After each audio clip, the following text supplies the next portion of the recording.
The Todd Shapiro Show, Canada Laughs, SiriusXM 168.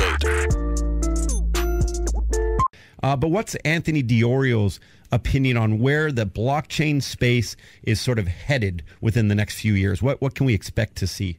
Okay, first I'm going to try to maybe break down what it is for the people, because you're going to see people walking around and they don't know what the heck's going on. It's a very complex space. There's so many different things out there, and people don't understand, what's going on and how it's going to impact them. So I think the first thing is try to break it down as to what it is in a way that they can understand. Okay, I get what's coming here, and it's going to be super important. So I'd like to say that the internet disrupted everything with information. We've seen what it's done for self-publishing. We've seen what it's done for individuals being able to do podcasts, even be able to get information spread around the world. That's what the internet did. It basically democratized information, and it took it out of the hands of a lot of the companies that, newspapers, publishing houses, postal services, everything to information was changed when you could now send information across borders really cheap all over the world. So what's coming now is shifting, in my opinion, from the age of information to the age of value, where individuals can be in control of their own value now, where everything turning digital can be an asset that you can own yourself and move from one person to another global instant in the same way that you could do with information. So Bitcoin came on the scene in 2009, and it solved a problem whereby for the first time ever you could have something digital that couldn't be duplicated. That was the major thing. Because prior to Bitcoin, anything digital could be duplicated, and where that's good for information and good for the internet, it's not good for things like currency. What good is a currency if you can make a copy of it and send 100 copies to someone else? It doesn't work for currencies. So Bitcoin solved that problem, that you could actually own a digital asset, prove ownership of it, it's yours, send it to someone else. Now you don't have it, and you can't make a copy of it. So think about what that could do. It basically, anything before Bitcoin, you couldn't have digital cash because of that problem. And now you can prove and own something digital. I can send it to you, Todd. You have it now. And if I can do it across borders. You can send some, by the way, if you want, like at any point during the interview. Sure, I can send you in my Jaxx wallet. Fractions of in my Jaxx wallet. Yeah. Okay. So it democratized basically value movement and transfers, taking things out of currencies out of the hands of governments and intermediaries and banks, because now you can have something that you can move across the world to someone else just through an internet connection. So the amount of companies and ecosystems that revolve around value transfer is going to be radically changed in the same way as the internet did everything for information. And for the first time ever, you can be your own bank.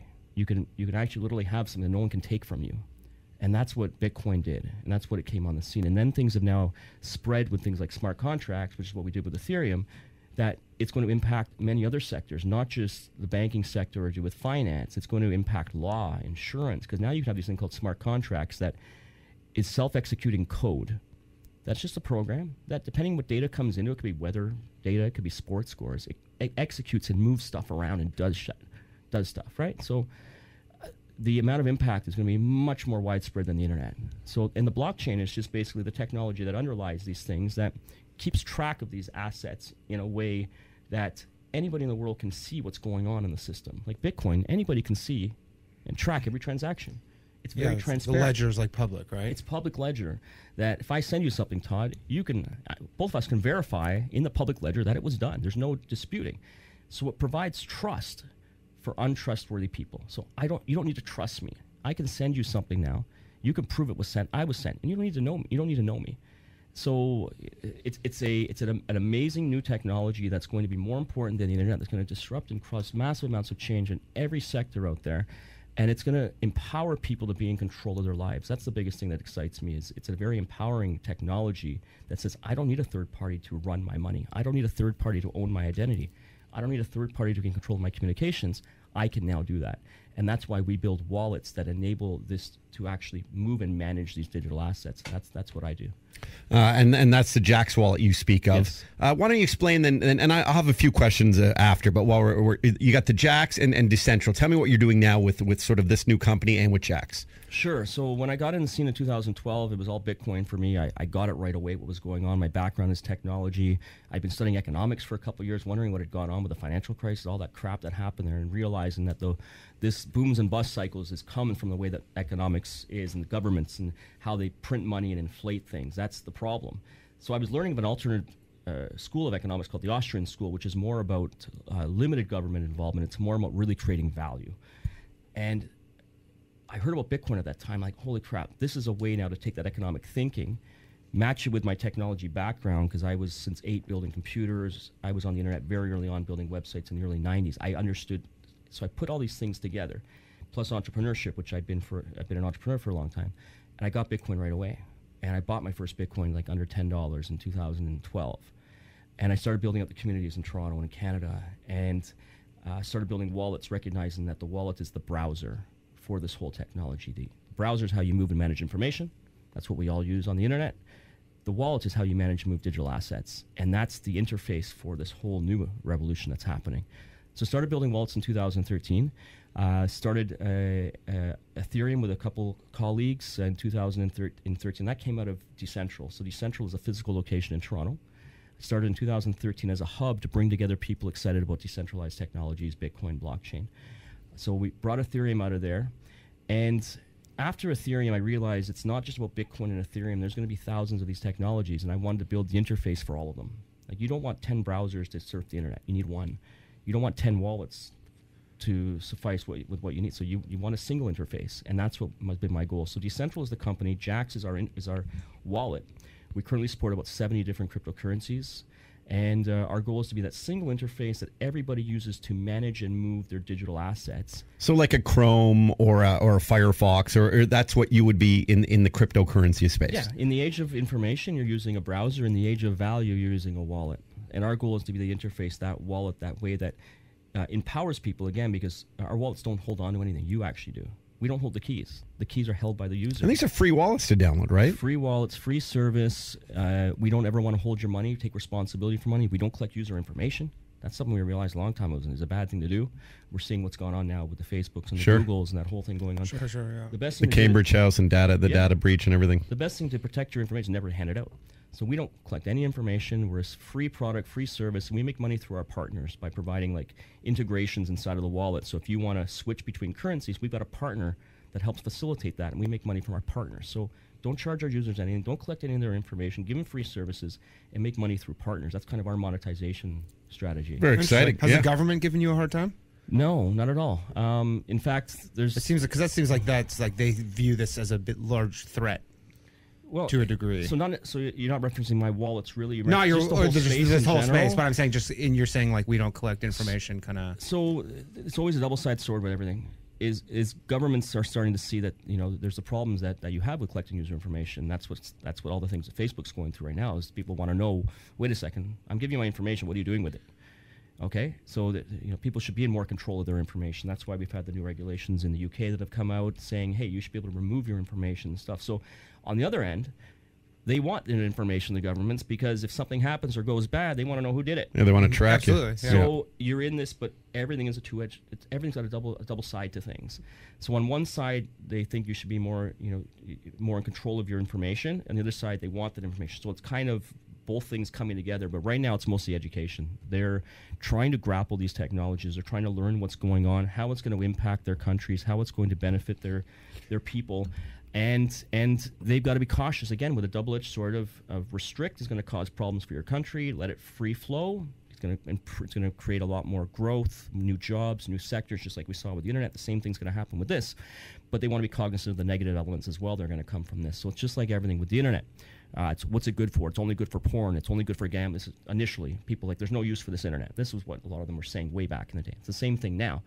But as the tools and as things start developing and things are faster, better, cheaper because of these technologies, which disintermediate and remove the need for third parties, which can be very expensive, things will be better for people's lives. And these technologies will improve people's lives. So governments are recognizing that they have to balance what they're doing because they're in a global economy. And if they do something that's too heavy-handed, other countries are going to say, hey, we're going to embrace this more. We're going to attract more people. We're going to attract more jobs. So and aren't there countries doing that, like Venezuela? Aren't there certain countries now that are not using... Not sure Venezuela is the best example. Yeah. Are they not doing because of their economy? Their inflation's going real high. I know. They've come out to say some things, but usually it's a marketing ploy. Oh, it is. Okay. Something like that. But yeah, they were basically trying to, because their whole economy is imploding. They were trying to be like, we're going to have our own cryptocurrency as our new like to replace our. We're like we're just going to get rid of the old like Bolivar. And it didn't work. Well, so that's what they said to do to try to. They spark were. it. But That's at the what same time, they're banning mining, which because they got free electricity in Venezuela. So the miners are going nuts there using this free electricity to mine, and they're banning that and going to people's homes and arresting them for doing mining. I didn't know that. So yeah, Venezuela's not so. But there's other places. There's Singapore. There's Hong Kong. There's Switzerland. There's places that are saying, hey, we want to be the leaders in this new realm. We want to be the Silicon Valley of this stuff. And that's where the opportunity lies. And, I'm hoping Canada's going to be the ones that take this on, and they have opportunity to. Anthony Iorio is hanging out with us at Danny Polishek. Have you met with Canadian government officials? Have you had some pretty high level meetings? I have. I've also gone to the U.S. too. I came back from a trip to Washington a little while ago. I met with the CFTC. I met with the Department of the Treasury. Met with a few congressmen. It's a range of knowledge. Mostly it's not very good with their understanding of things, but that's where it's up to us to bring this across and help and provide. Like, we're all about creating wins, like Jaxx, Decentral. What we do is all about how do we bring everybody along here? How do we help everybody to get to the next level? I'm not here against banks. I'm not here against governments. How do we bring everybody along? That's our goal. And how do we help inform people, empower people, and unite people is our three mandates of what we do. So it's up to us and up to me to kind of be that message. And here's what's coming, guys. If you do this might not be the best bet, but here's some other alternatives or things that you might be able to do and try. So we got to do a very good job, I think, of educating things, and that's where they are. They're in a position of we want to learn, I think, mostly, and they realize if we do something that's not right here, we could be in big trouble. So they are very cognizant of that. It's interesting, and I say this, I say this wholeheartedly. Is our mandate on the show has always been to inspire, to promote, and to. Well, to motivate, really, just this free market, free spirits, like be you, and also to learn and then to laugh. Hopefully, that's why we got guys like Danny Polishek. That's that should be the first thing is to laugh. But I love to educate, and when I started to get familiar and to become friends with, and even business partners with people within the blockchain community. The first thing I thought of was, my goodness, this isn't anything like the rest of the media really, and I really mean that. Like, that's a blanket statement. I mean the rest of the media. The media doesn't really favor it when they talk about it. And I'm always surprised by that, because when you get to know the people and some of the founders and some of the early adopters, they're some of the most giving, some of the most hopeful, some of the most idealistic folks I've ever met in my entire life. And then to relate it to comedians, Danny, I've always thought, in comedy and improv, there's a yes and theory. They build on ideas. They build on ideas, share ideas, and grow with ideas together as a team. And that's literally what I've learned from your space. And there's something really quite remarkable about it. Beautiful, compassionate, empathy, all these kind of things. And I that's sort of why I got involved, because it enlightened me. And with that being said, I'm still pretty broke, but no. And I think, when I hear what you're doing, and, the common thing, and I've said it on the show many times, when you start to think that someone, in a third world country who could never have a bank account can now open up and have a Jaxx wallet, and somehow do some sort of transaction. Maybe that transaction brings water to a community that never had water. Little things like that. If you start to think about how it can really help people everywhere. The billions, the billions of people that either don't have the financial systems in place or are barred from the financial systems due to governments not allowing them to be entering these spaces. This can really open the doors for billions of people to get into the global economy just by having a phone and internet connection, something they've never had before. So yeah, it's quite empowering. Have you had to deal, Anthony, with a lot of haters, with a lot of naysayers, and if so, how do you deal with that? Because you're such a calm guy. Yeah, I think it's. I don't read much media. I don't read the news much anymore. I don't get lost in the Reddit stuff and a lot of the trolls and shills. So in our space, you got the trolls and the shills. You got people that are trolling other projects, and you got the shills that are promoting other projects. Just because this is money, people's money. So you have a lot of people promoting what they want to promote. And you have a lot of people pushing things that, maybe those that don't know much about it are going to buy into and have a fear of missing out of certain things. But in general, I can't stop what other people are going to say. And I think it's just about staying positive and keep producing and creating stuff. That's what we do. I mean, we create tools is what we do. And we try to inform and educate and bring people together. So people do say those things. A lot of the media is just not very... They haven't been educated very well in it, and they go for those buzzwordy things. Like they'll latch on to, hey, what someone just bought, or they'll latch on to the other things. It's like, do you not see where you could really take this in a direction with your articles of what's coming here and how it's going to be impacted. That could be a great angle for you to do. But if you're there to trying to get the buzzwordy or clickbaity stuff, that's not going to be good. But I try to bring them along, maybe, but not. I'm not going to spend time or waste time really thinking about, why the media does the way they do it. Just keep doing our stuff. Is there a certain demographic or a certain region even that sort of supports the space a little more than others? Like, is there if you go certain areas, are you a rock star somewhere and some still haven't heard of Anthony Dior? Does that happen? I think in Toronto, we have a lot of great projects here. Toronto is becoming and has already been a space where so much has happened. I mean, Ethereum coming out of Toronto. We set up the meetup groups back in 2012, the conferences, the other companies, Polymath, Paycase, a lot of big companies. Even Nolan Bushnell, who's the founder of Atari, his new project, which I'm involved in, called X2, is they're setting up here in Toronto. So you're starting to see people really respect what's going on here in Toronto for what's come out. So I think in Toronto, a lot of the scene was built up, stuff we did at Decentral and meetups and events and stuff to get the community going. Places like Argentina, the countries that have had issues in the past are understanding why this is so critical to change these systems, which lead to hyperinflation with government-controlled centralized systems. So you're seeing Korea. Korea is huge because they understood digital assets and gaming so early on, and understood that you could actually have things of value like swords and stuff. Since the late 90s, they saw that the value of that stuff of digital assets. So they see it's real. It's not just invisible stuff you can't touch. So there are a lot of regions that are doing well, picking it up. Governments that are being easy on things are starting to spark a lot of entrepreneurs. Israel's really big, yeah. So there is a lot of areas, and yeah, you see that how I deflected it away from me. You're very good at that. Yeah, you're very good at that. You're a very humble cat. I would never be a humble cat in your position at all. I'd be a bigger asshole, bigger ego. I've heard, and Josh Crum, Josh Crum from Gold Money? Yeah, I do. Josh talked about Bitcoin, and I'm sure he would have grouped Ethereum in this as well, but saying it is a tangible asset. And some people... I actually have a question. Do you see it more of... Because I know there's this debate. Is it a currency or an asset? Like a commodity? It doesn't have to be... It can be a number of things. Each technology is... Like Bitcoin was kind of meant to be the digital cash. Sure. It's like a way to move cash globally instantly without needing third parties and intermediaries, just like you would have cash. Ethereum is a platform for building decentralized applications. But it also has a token which has a value, which is like a fuel to run the system. So you need it in order to pay for computing power to execute code and smart contracts on the system. So I wouldn't necessarily it's a currency. Sure. Okay, as you would say with Bitcoin. But then there's other ones. There's thousands of these things. Some could be deeds to properties. Everything's digital, and it could be a digital asset. It could be, you could have a smart contract that's your own will. It's a digital will. It could be it's almost like an input, like a commodity would be, it's information. Yeah. It's literally information, ones and zeros, just like information as we have now. It's that value is now information, and value wants to be free.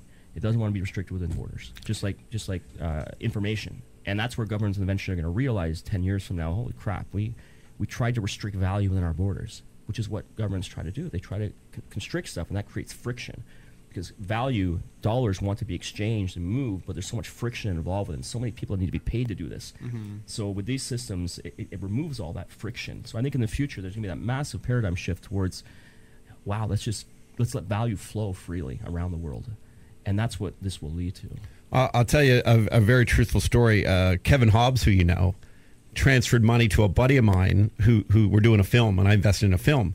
And he's investing in this film, and he sent money. He sent Bitcoin to his Jaxx wallet to help in the investment, and he's all the way over in China right now.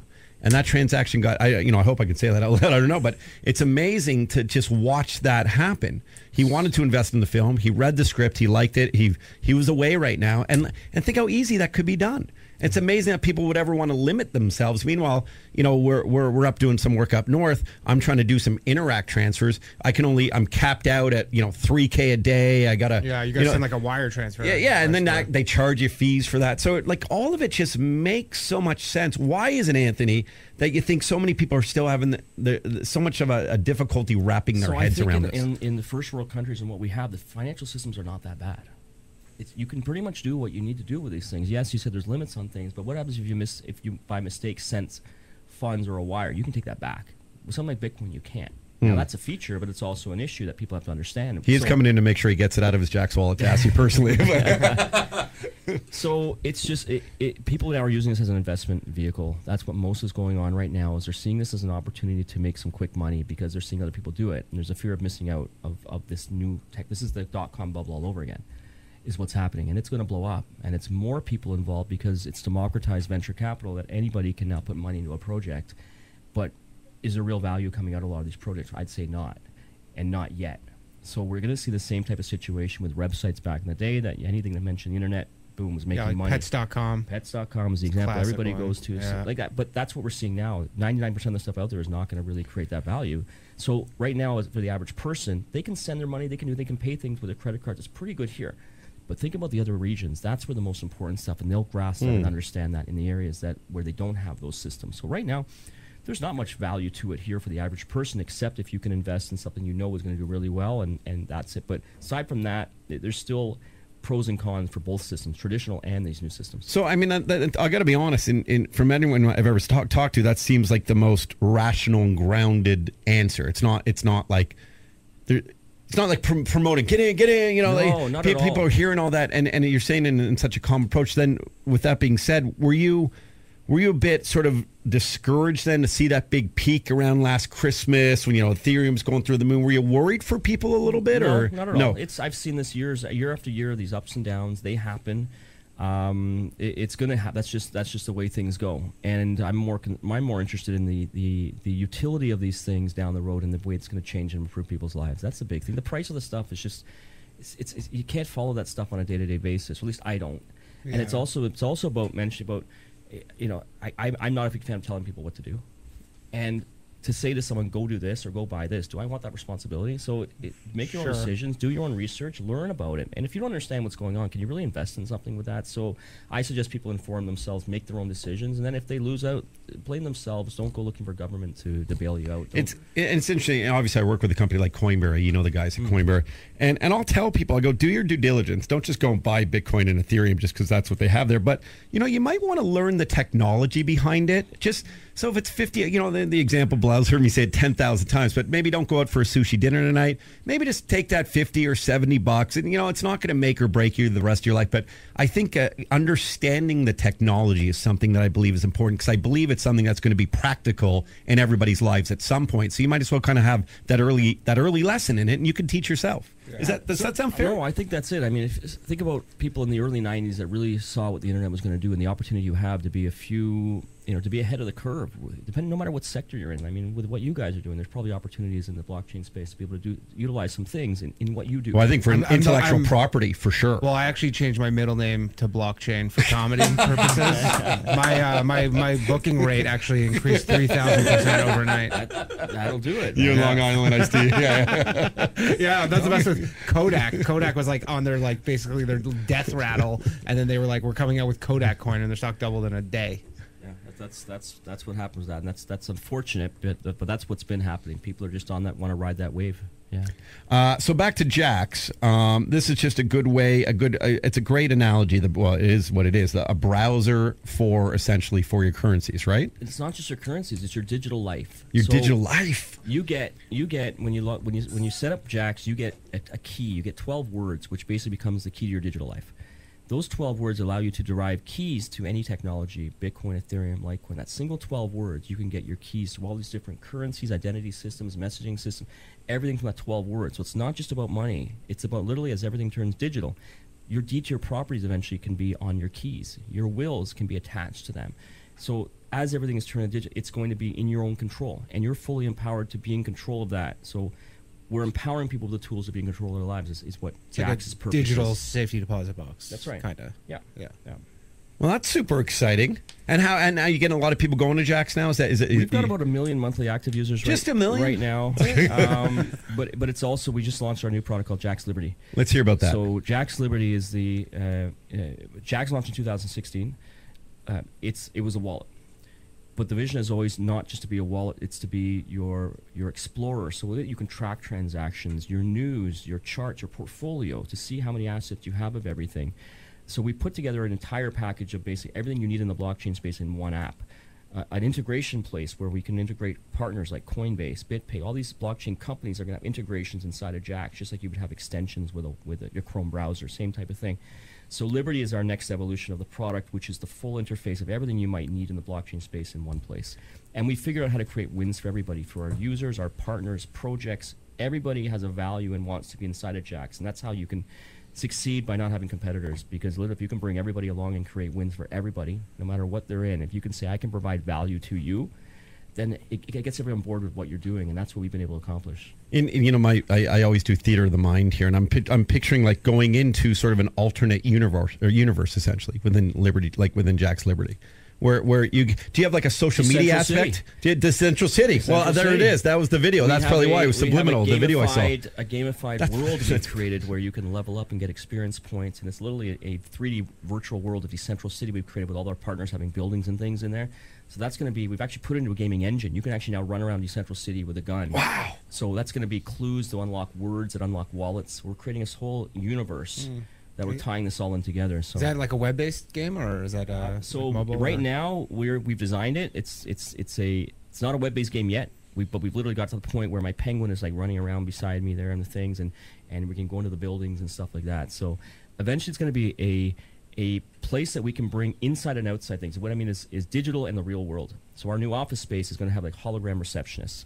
We've got a floating boardroom with remote control cars you can pay Bitcoin to drive around inside. So how do we bring people outside into our physical spaces, and then how do we bring people into our virtual worlds? Is kind of what we're doing with experiential stuff right now as well. So. Do you worry a little bit about, Anthony, about the future, about people actually, I have a little 3-year-old at home, about him when he's 15 never using the actual outside world? Is that ever a concern for your future, for how you see the future? I don't really worry about that. I haven't put too much thought into that either. These technologies that are coming out are going to have a lot of great things, but there's also going to be a lot of radical change of negative things too. Being in control of yourself, putting yourself as your own bank now means that you're responsible for something. If something goes wrong, you could be in trouble for that. Think about what it could also be for people's security. It's something that's relevant in the space right now. I mean, because people are their own banks. So things that you have to be cognizant of as these times are changing. How will this impact people? How will AI be impacting things? There's some very interesting things over the next few years that are going to be coming up, and I don't think worrying about them is probably the good way to do things. It's more about, I guess, seeing where things are going to be heading, and hopefully you can get ahead of it. But there's going to be some interesting stuff. When you say interesting, I don't. If you have to run, you're okay for time? You doing all right for time? Just want to make sure. Yeah. Okay. Maggie's here. I just want to make sure. Anthony Iorio hanging out with us. I just lost my train of thought. What were we talking about? Well, we're talking about, what do you think about down the road? With AI. I was getting at AI. Are you worried about AI? I mean, are you worried about? Because I worry about this shit. Like I'm some of the shit that I freak out at and have conversations with my parents of who don't even really understand where I'm going with, and I kind of have a trouble defining it and explaining it. But I also foresee, and I always go relate to my child, the loss of jobs alone. Like I would rather, this is God's honest truth, I would rather homeschool Sawyer, and by homeschooling him, I think curriculum is so outdated, so foreign. I think things like learning about history, while they're beautiful to have nice conversations in the dinner table about, the War of 1812, wonderful, great. You can talk about it and, then argue, who should have won or who didn't win.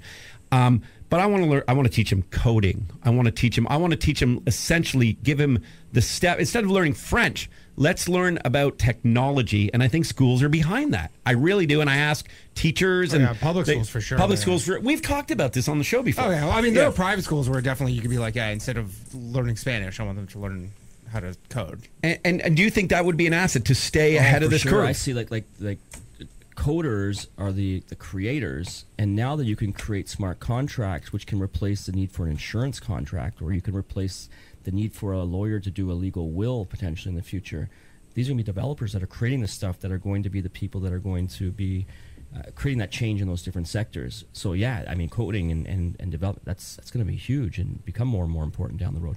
And then I love homeschooling as well. I think that's definitely, if you can do that, I think that's was the best way to do things. Well, I think also for homeschooling, and it's one of the things, and it's controversial, man. You say this stuff to other parents, they think you're friggin' nuts. But for me, it's about what are his interests. Ask him what his interests are in those times, and then teach him about those interests. Let him learn what he's interested in, or she's interested if you have a little girl at home. And then over time, I think their stream will be chosen a little sooner. And we've seen enough genius children to know that if they're directed well, they can find that stream instead of sometimes wasting years and funds, a lot of funds, going to university, finding out what it is. And none of that shit's been applicable. What was the point? Honestly, what was the point of that? I got nothing out of my university degree. And with the schooling, I think one of the things with homeschooling, they say, well, they're not going to socialize properly. Well, you can be meeting up. You can do all things with other people that are homeschooling. That doesn't mean that they're not going to be getting the social stuff. But I think if you can give them direct attention, and I think it's way better to be doing the homeschooling method. But universities, yeah, I think it's a system in place that's made to get people into debt afterwards. Oh, for sure, 100% it is. Especially now, like. And if you're self-driven and motivated, I think learning on the internet and learning everything you have there's massive programs out there for free courses. You can do MIT now. You can actually go do an undergraduate MIT. You just don't get like someone grading your papers or whatever, but you can do the full like undergraduate like MIT whatever curriculum you want. Yeah, and maybe even like trade schools are great too. And actually going to work. Going in somewhere and actually learning the skills in a company, I think, can actually expedite things rather than taking some schooling for 4 years. I think you could sometimes learn a lot more. I tell interns that. I'm like, quit your radio school. Just hang out here for a year. It won't actually pay me a little. Pay me a fraction of that. Yeah, I'll take money from me too. I mean, even like Humber has a comedy program, which is fucking insane. Like where they're like go to college to do comedy, and then they like most people go and they're like, you could have just gone and done comedy the whole time and not spend $10,000 a year. It's like you can't go get a job anywhere with a comedy degree. This is interesting. So your university degree didn't do much for you, is what you're saying, Anthony? I wasn't mature enough at the time to take advantage of what I would need to do in university. Now, if I was to do it again, I probably would have learned a lot more from it. But I just didn't like being told what to do. And you're essentially self-taught? I've never liked. Yeah, again, the building computers when I was 8. Just that was all me teaching myself with that. Yeah. So I would imagine, when you speak to whether it's U.S. government officials or Canadian government officials or top business executives that aren't from the blockchain community, none of that stuff matter, right? Like it's about what you've achieved now. It's not like what was your background, what's your education, do you have an MBA? I don't think that's really that relevant. And for some people, school could be great, and that's fine. It wasn't really for me, and just any type of school I never liked. I hate it. I just did not like school. I'd rather be on my computer. I just didn't like being told, here, sit down, do this, you got to ask to do.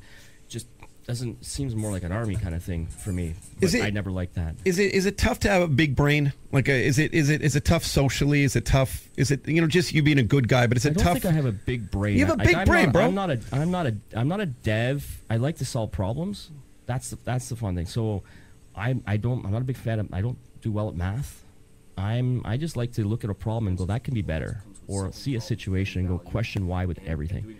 Why did I go to a restaurant and I was treated that way?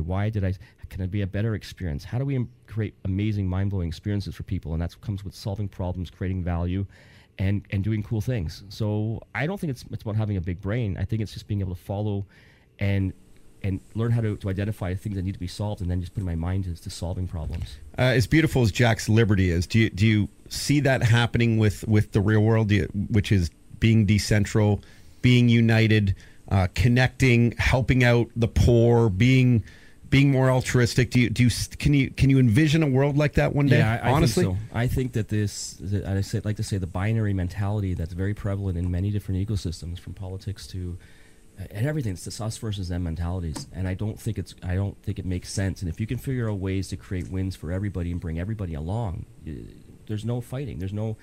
If we can get to that point where even if banks are saying, you know what, we're going to get disintermediated here, well, how do we bring them along? How do we still say, hey, you're better off for this, and how do we provide value and solve their problems and bring everybody together? I think it can happen, and I think these tools are going to enable that to happen. And I think bringing people together with a messaging of come together. Let's not be a black and white mentality or society. Let's say that there's a lot of people here, and let's try to create wins around everybody. Danny, can the comedic community come together ever? No. I don't think so. Unless there's some sort of blockchain element that you can figure out. Maybe you can use blockchain to find out if people are stealing each other's jokes. What I would say in this is let's talk after, and let's identify the problems you're seeing in that area, and let's figure out how to create wins for all those people, and say we can create a win for everybody there by doing this. Like I love that kind of stuff. Like literally looking at a problem that people say we're struggling. Well, intellectual property would be a problem within the creator space, there is right? a thing in comedy which is actually a real thing, and I'm sure it could be applied. I don't know how useful it would truly be, but like someone will come up with like a tweet, for example, and then all these people who actually are making money because they have like a huge like Twitter, Instagram page, which they have figured out how to monetize, go and steal that person's tweet. They essentially take it, they just remove their name, and they just write the tweet like they wrote it, and then they'll go get like, you know, X amount of views, and that might generate some actual real life revenue for them. And the person who actually made it is just like, tough shit. You put it out there, and I took it. So the problem there seems to be around money. Yeah. It seems like everybody's driven towards money. Now, what if that changed? And I think that's what needs to change. I think is that not socialism though, or is that no? I think it's corporations. Everything's about creating value for the shareholders, right? Maximizing. That's what it's all driven towards. But what if? And this I'll take from my friend Brock Pierce. Is what if we could maximize impact? What if we could actually do things? Everybody's driven to actually do things that are creating good for society. What if that was the change? Let's not about the money, but how do we actually create compounding impact, is the words that he uses on that, and shift people towards that, and see and get the vision of we can all benefit by trying to do something like that. And I'm saying we're a long ways off from that, but everything right now is money, money, money. So that's why those guys do that, because it's all driven for the money there. Absolutely. Right. But what if it could be driven towards doing something positive and good that will benefit you and everybody else at the same time? What if we were all shift towards that kind of mentality? Yeah, you're not going to get comedians to do that. They're about the biggest pieces of shit on earth as a collection. Well, it's interesting, right? Because all people have to do, and I feel like, you know, listen, I'm not trying to toot my own horn here, but I'll give quotes of other people. I'll tell stories that other people have told, and it's just as funny if you give them credit. You know, you're Absolutely. still telling a But funny I'm saying, story. imagine someone like goes and posts a tweet, and then someone on the blockchain, it was like, no, this guy actually That would be originated fascinating. it. Like at this point, it was That's an originated easy thing to here. do, actually. You can stamp. That's another great thing about what Bitcoin solved was time stamping. It literally gave the ability for you to actually stamp something in time. I love that. And lock that in. 'Cause now it's you could actually reconciled. do that. You could actually put something Yeah, like well, that it's- quote on the blockchain. So here's a big grand idea I've always had. And I'll share it right on air here. For, you know, there's something very interesting going on with the world right now, Danny. We always talk about it. Where I there's think like it's just normal, and nothing's really weird. no facetiousness at all. what you're talking But a about. lot of people want to say that they're doing good, but they're not actually doing good. It's very easy to, on your Facebook page or on your Twitters, to get behind one hashtag and to do this. But really, behind the scenes, you could still be a big piece of shit. But perceptually, you're a perfect human being, and everyone lives their perfect lives on social. I've always thought, wouldn't it be amazing that if there was a big hashtag campaign from, you know, Me Too to Black Lives Matter to all this stuff, that if you get behind it and tweet these things, or anytime you actually use that hashtag, that somehow through a blockchain and through its own coin, some sort of fund gets donated into the charity of choice by those people. So you're not just saying it, you're not just fronting it, but you're actually using some of your money to help the cause and help make like it better. Virtue signaling, like compensation platform, whereas like if you want to get this social currency, you have to actually like Yeah. do If some you sort of good. you should earn it. I mean, Yeah. you should. And I've always thought that should be something that should be mandatory. Don't just get behind something because you say you're getting behind it. Actually, make a difference. And I know awareness is making a difference, but come on. At the end of the day, you got to help out, and to bring this world together, we need to share our wealth a little better. Yeah, and I think I wouldn't even say you know, telling other people to do that. It's more of a, hey, I'm going to lead it by example by doing these things, and then maybe if people see how that's creating, they're going to want to do that thing It's as the well. stuff I got to learn. Yeah. I just don't hashtag anything. No. Well, that's why I wear my pink pussy hat all the time, just to show the world I'm making a difference. I don't even know what that means. You ever see the women's march and they were wearing the pink pussy hats? Oh yeah. And You wear those? Yeah. Okay. Of course. All the time. Are you doing some traveling, Anthony? What's next for you guys over at No. Jaxx and Jaxx Liberty? And So we've got the beta releases out right now, which you can get at jaxx.io. It's on Android, iOS, different platforms. You can test that out. Just beta right now. The full launch of Liberty will be coming out in the next few weeks. So then what else we have is we have a thing called My Jaxx, which is a gamified element of leveling up experience points where you're earning Unity coin. So we've got our own coin coming out, Decentral Unity coin, which we tout as the coin to help every other coin in the ecosystem. It's basically the coin to assist our partners to assist. So the more you're using our partner services, the more our partners make money, the more we're making money, the more you're earning this coin that you can then get discounted prices from our partners. So it's like a loyalty system inside of Jaxx. And the more Bitcoin is helping our ecosystem, the more we're going to get back to the Bitcoin ecosystem. The more Ethereum is helping us, the more that goes back to them. So Unity is the coin to bring all the other coins together, rather than saying it's us versus them. It's Bitcoin versus Ethereum. It's, hey, we can rally and bring together the better projects, and we'll support the better projects by Unity Coin. So that's what's coming out in the next couple of months as well. Could something like that ever be done with actual currency? Something like having you mean a cryptocurrency as an actual currency? Yeah, like or to help the other currencies, to reward the other currencies that are to like a Unity coin for American dollars, Canadian dollars, the euro, stuff like that. Is that something that could ever? Well, I think eventually you're going to have government currencies will probably be blockchains. I think it's going to take one country that says, hey, we're going to move to a cryptocurrency. We're going to allow our people to know how much actually is in the money supply. Then they wouldn't be able to print and have more debt. It's a different type of economy, right? Because you can't you can't fake when it. It's going well, not even that, but when you have like a 2009 type crash, you can't just like print money to. Yeah, but the way the system works right now, we see it doesn't. I mean, fiat currencies have always led to problems. Anything that's not being backed by something, just the will of government is just not going to cut it. Mm-hmm. And people will demand in the future more transparency. They want to know what's inflation rate. That's ridiculous. It's all because of the printing of more and more money. So I think eventually, with the tools and these technologies in a global marketplace, you're going to get these forward-thinking countries that will come forward with say, we're going to take a stab at this, and we're going to create something that people will know in the future the value of what they have, and know that down the road they're actually are going to be increasing value of what they have, not diminishing, which is what we're so used to with inflation right now. Do you think the volatility will ever subside to like a more? Because I feel like with all the cryptos, like they're very volatile. Like they can move. Like when you're talking about using it, to just as your day-to-day purchases or whatever, like nobody would use a Canadian dollar if it was moving 10% in a day, right? Yeah. Do you think that will subside just when speculation? Yeah, I think it's going to over time it will get less and less volatile. Mm-hmm. And I think, but a lot of also currencies in the world too, you might not know that a lot of them are super volatile as well. Sure, but but you're talking more about like the Canadian dollar, US, the ones that we are used to it being kind of stable. Mm-hmm. There's stable coins coming out. That's a problem that is being solved by technologies. Yeah, that's what Yeah. So like, will there be a way if you're a retailer, like I can accept your coin without like taking on the risk of that tomorrow when maybe I go like exchange the coin for my local currency or whatever, it's not going to be like drastically that's different. Actually possible. It's been possible for years already, because you can actually take in through services like BitPay, and just take in Bitcoin, and right away they convert it out to your dollar, instantly. There's services that can do that now. Because if you're a business owner, you don't want to take that risk of the volatility. Sure. But there are services you can still accept Bitcoin, but you don't have to take that volatility. And it's low fees. Yeah, it's very low fees. Very low fees. Yeah, okay. That's a partner of ours as well, BitPay, where you can pay invoices and things with Bitcoin and different currencies as well. Yeah, Anthony, you've been doing this for about 10 years now? No, 2012. Only 6 years. 6 years. Well, Bitcoin didn't come until 200009. Wow. Do you know Satoshi? No. I was just going to ask that. Really? No. That's where you were heading with that one, right? Who is That's what everyone says. No, I don't know who he is, and if he doesn't want to be found, I don't really care about who he is. He created this amazing technology that's going to... It's just going to be game changing. It's going to really provide a lot of empowerment for people. So I understand why he didn't want to be visible, and I don't really care who he is. It doesn't matter. It's an amazing. I mean, all of it. It's just an amazing story. And learning from you, you're an amazing human being. The last 6 years, from 2012 to 2018, we're sort of understanding it, see where it's gone. Would you say the next 6 years will even be more drastic in terms of your space? Oh, definitely. Yeah, this is going to be, think about where the internet came in the early 90s to where it is today.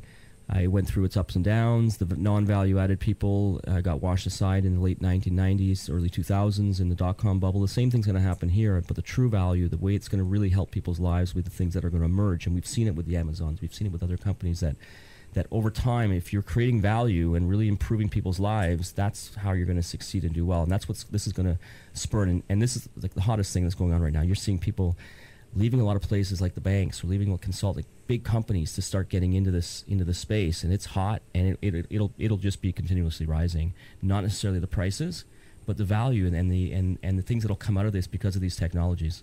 Yeah, it's pretty amazing even to be at What the hell was it called in New York again? Consensus. Yeah, consensus. And that, you know, just 4 years ago or something, it was like a few hundred. Now it's like in almost close to 10,000 people. The conference in New York. It's been around for a number of years, and this was, they had 10,000 people here this time. Yeah. Anthony threw a pretty good party there too. I'm just gonna put that out there. That was awesome, huh? Was that? It was fun. It was fun. How do you top that one how do you top a party on a yacht, Anthony? I'm not sure right now. Okay. It was a 1,000-person boat cruise in New York to close out Consensus, and it was a lot of fun. It was amazing. And it was kind of our coming out party is what it was. It wasn't just a throw a party.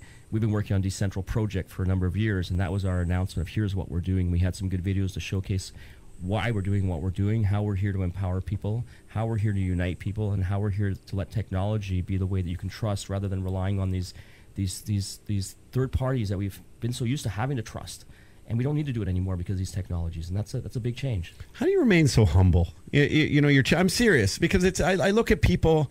I get really frustrated really easily. I look, especially maybe it's the entertainment industry, Danny. Yeah. I look at people that get these big egos and they think they're making a difference and changing the world, but they're speaking to 90 people on their Instagram.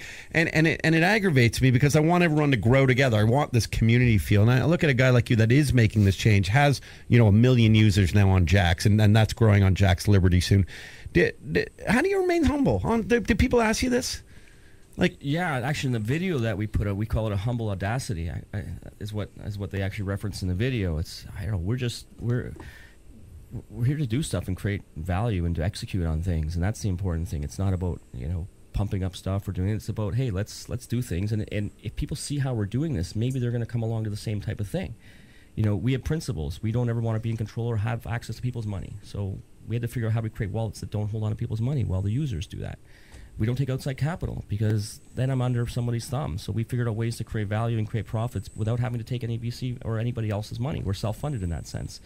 So there's all these principles that guide us in what we do, and along the way, it's about, we never tell people what to do. We want to empower people. We want to bring people in.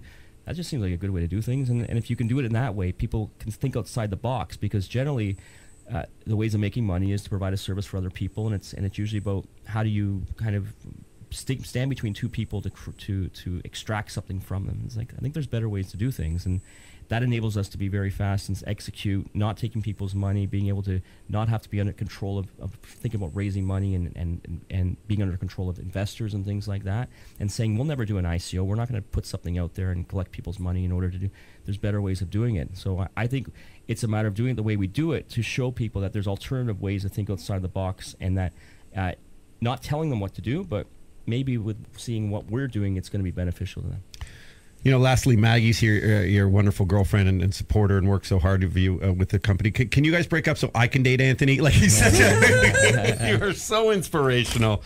Should we take one quick call? I think have we had a call, and then I think you probably got to take off. Anthony Iorio, founder of Jaxx and Jaxx Liberty and Decentral, one of the co-founders of Ethereum. Hey, you're on air. Hey, Todd, John from Michigan. Thank you for having Anthony on. Best explanation. All the questions I actually had in my head as you went along with the interview got answered. And I think what Anthony is doing is so important. And I think some people are going to be scared or resistant to it because we're so used to having somebody else in control of our finances and our money. But by the time they realize if they get power over their financial situation and their freedom and their money, things are going to be so much better. And everything you spoke about tied in together with this, even with educating your child. And once people have more freedom because they're in charge of their finances, they'll be able to spend more time with their child. They'll be able to decide which route to go with their child. If they want to homeschool them, whatever they want to do. But essentially, all this is bringing about freedom to the people who desperately need it. And people are going to have to realize that freedom also means that you have the freedom to fail as well. So the double-edged sword comes in there. But I have listened. Obviously, I'm a loyal listener, but I could not have listened to anybody else or any other show explain this for more than 5 minutes without feeling condescended to or just wanting my head to explode. And you do such a good job at putting this out there so that the everyday person, the skilled tradesman that I am, can understand it and actually get a grasp on it. My head almost exploded, by the way. Just putting that out there. Okay, I'm still trying. I'm still trying to keep up. Well, thanks for the kind words, Sean. Thank you. Absolutely. No, it's a beautiful thing. Once again, I have to thank Todd for providing a forum to do this, rather than hearing a 3-minute soundbite, if that, on a newscast, even on PBS about Bitcoin or something, and you really don't get the gist of what's happening with it. So thank you very much. John, thank you, dude. Thanks for the call, as always. Danny, got any last questions before Anthony's taking off? I don't think, honestly, I still struggle to wrap my mind around the whole crypto thing. It's so complex. It's complex. And I have a degree in economics, and I'm still just like, yeah, it's still, because it's such a higher level thing than just like, these are a company's earnings, and just like, that's... Yeah, well, and one of our goals, as I said, was inform, empower, and unite. The empowerment is the tools and technology we build. The uniting is what we do with Decentral to bring projects together. And the informing is something we've added at the beginning there, which is going to be, we're working on a thing called Academy right now, which is going to be that source to learn about what's happening here, because it's very difficult to break through all this noise. So that's another one of our goals. Well, that's my goal, to dumb it down for people to have. I'm exactly. serious. I'm actually being very serious. I guess I actually do have a question. Ethereum, I guess, is the thing is it currently being used to settle contracts, like right now?